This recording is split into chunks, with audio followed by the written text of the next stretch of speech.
Estamos estudando Romanos, capítulo 1. E hoje vamos estudar dos versículos 1 ao versículo 4. Apóstolo Paulo, ele trata aqui sobre um assunto interessante. Ele fala sobre as marcas do Evangelho verdadeiro. A carta aos Romanos, é importante aqui relembrar, ela não foi escrita para tratar sobre um problema, mas sim para fazer uma apresentação e uma defesa do Evangelho. Apóstolo Paulo, nesse texto, ele destaca 6 verdades. E hoje eu gostaria de falar sobre uma verdade, que se encontra no versículo 1, sobre o arauto do Evangelho, o remetente do Evangelho. No primeiro século, o remetente de uma carta colocava seu nome escrito na carta. Por isso, Paulo ele abre a carta fazendo 6 afirmações sobre si mesmo. Hoje eu vou falar sobre a primeira afirmação. Ele diz no versículo 1 que ele era servo de Cristo. Pegue a sua Bíblia aí e acompanhe o estudo. Versículo 1. Paulo, servo de Jesus Cristo. Servo no grego, o termo aqui usado é doulos, que significa escravo, comprado por um preço, e que pertence agora ao seu senhor completamente. Ele está completamente à disposição do seu senhor. É interessante salientar aqui que um escravo, ele não tem vontade própria, muito menos liberdade para fazer o que lhe agrada. Um escravo, ele vive para agradar o seu senhor. Esse é um fato. Ele obedece às ordens do seu senhor.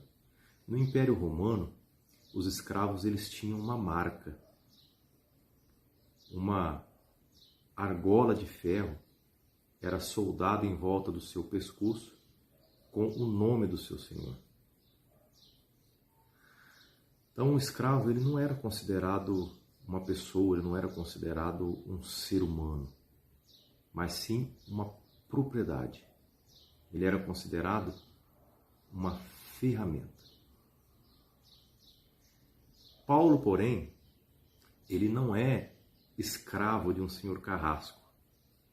Conforme nós iremos estudar aqui o texto, Romanos, nós vamos perceber que o senhor de Paulo, ele não era carrasco.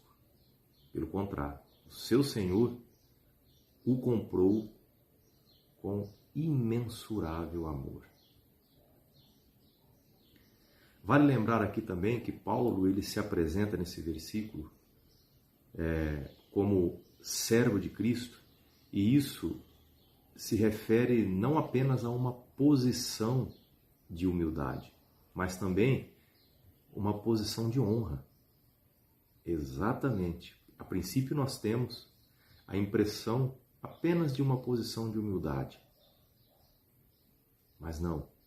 Naquela época, os patriarcas, os reis, os profetas se apresentavam como servos do Senhor.